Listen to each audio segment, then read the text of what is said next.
Juan Claudio, Movie Recap. Isipin mo, lumindol ng napakalakas at nawasak ang buong Pilipinas. Lahat ng bahay, mall at kalsada naging abo. Pero ang nakapagtataka, ang bahay nyo lang ang natirang nakatayo sa buong bansa.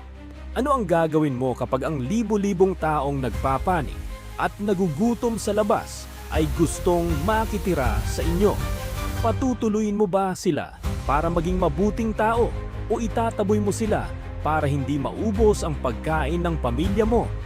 Iyan ang nakakabaliw na dilema sa South Korean masterpiece na Concrete Utopia.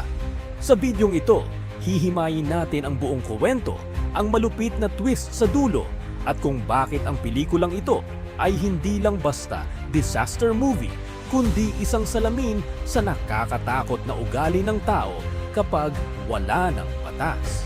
Magsisimula ang kwento sa isang normal na araw sa Seoul, South Korea. Ngunit sa isang kurap ng mata, niyanig ang buong bansa ng isang apocalyptic at hindi mapigilang lindol. Sa mga unang segundo, makikita ang literal na pag-alon ng semento, ang pagbuka ng lupa, at ang marangyang mga skyscraper na tila mga domino na isa-isang nagbabagsakan at nagiging abo. Sa loob ng ilang minuto, ang modernong syudad ng Seoul ay burado sa mapa, naging isang malawak na desyerto ng guho, bato at mga bangkay. Sa gitna ng makapal na usok at lumalalang winter storm, may isang himalang natira, ang Hwanggung Apartments, partikular ang building 103.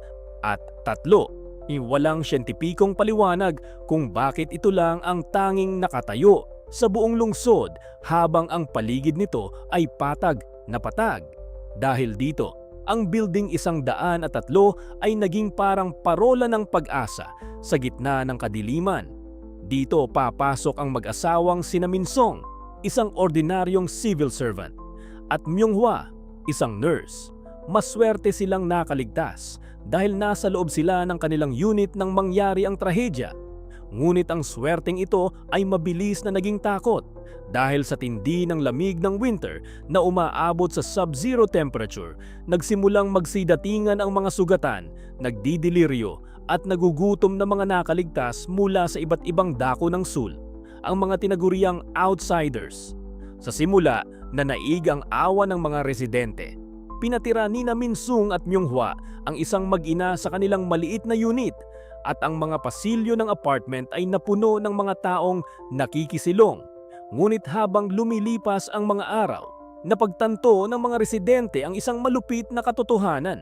Walang darating na tulong o rescue mula sa gobyerno. Putol ang kuryente, walang tubig, at ang natitirang pagkain sa loob ng apartment ay mabilis na nauubos. Simula na ito ng bangungot dahil ang mga taong dating sibilisado ay unti-unti nang nagiging desperado para lang mabuhay. Habang tumatagal, nauubusan na ng pagkain at tubig ang apartment. Nag-away-away ang mga residente at mga outsider nang sumiklab ang isang sunog. Dito nakilala si Yeong Tak, Lee Byung-hun, isang misteryosong lalaki na matapang na nag-apula ng apoy. Dahil sa kanyang tapang, binoto siya ng mga residente bilang resident delegate o pinuno. Sa pamumuno ni Yeong Tak, nagpatupad sila ng mahigpit na batas. Mga residente lang ang pwede rito. Sa pilitan at marahas nilang pinalayas ang lahat ng outsiders, kahit ang mga bata at matatanda, sa gitna ng nagyayelong bagyo. May kontribusyon, may pagkain. Ang mga lalaki, kabilang ang civil servant na si Min Song, ay binuo bilang anti-crime corps para maghanap ng pagkain sa labas, habang ang mga babae naman, tulad ng nurse na si Myung Hwa, ang nag-aasikaso sa loob. Matapos mapalayas ang mga dayo, pumasok ang Hwanggung Apartments sa isang yugto na akala ng mga residente ay isang utopia o isang perpektong komunidad. Nagkaroon sila ng sariling sistema. May kuryente mula sa mga generator, may rasyon ng pagkain, at may gabi-gabing salo-salo na may kantahan pa sa pamumuno ng kanilang leader na si Yeong Tak. Pakiramdam nila, sila ang mga pinagpala at ang apartment ang kanilang kaharian. Ngunit sa likod ng huwad na kapayapaang ito, unti-unting umusbong ang isang nakatatakot na anti-utopia. Isang lipunang kontrolado ng takot at diskriminasyon. Ang pagtrato sa iba bilang ipis upang hindi makonsensya ang mga residente sa kanilang mga ginagawa, sinimulan nilang tawaging mga ipis, cockroaches, ang mga outsider. Sa psikolohiya, tinatawag itong dehumanization. Kapag itinuring mong hindi tao ang isang grupo, mas madali silang saktan, itaboy o hayaang mamatay sa ginaw ng walang pinensya. Ang pagbabago ni Minsong, The Corruption of a Good Man. Si Minsong ay nagsimula bilang isang tahimik at mabait na lalaki. Pero dahil sa takot na mapalayas sila ng asawa niya, pinili niyang maging bahagi ng anti-crime corps, ang mga residenteng tagabawi ng pagkain sa labas. Sa bawat labanan sa labas laban sa mga nagugutom na outsiders, unti-unting nababahira ng dugo ang kamay ni Minsong. Natutunan niyang manakit, magnakaw ng supplies at sumunod ng pikit mata kay Yongtak dahil naniwala siya na ito lang ang tanging paraan para may makain ang asawa niya. Ang dating tapat na civil servant ay naging isang marahas na sundalo ng apartment, ang lihim na pag-aalsa at ang witch hunt. Sa kabilang banda, ang asawa niyang si Myunghwa ay nanatiling tapat sa kanyang konsensya. Nadiskubre niya na may ilang residente tulad ni Dokyun, isang binatang may prinsipyo na lihim na nagtatago ng mga outsiders sa loob ng kanilang mga unit. Nang malaman ito ng pamunuan, nagkaroon ng marahas na witch hunt. Ang mga residenteng nagmalasakit sa kapwa ay binansagang mga traidor. Pinahiya sila sa harap ng buong komunidad, binawasan ang rasyon at sa pilitang pinasumpa ng katapatan kay Yongtak.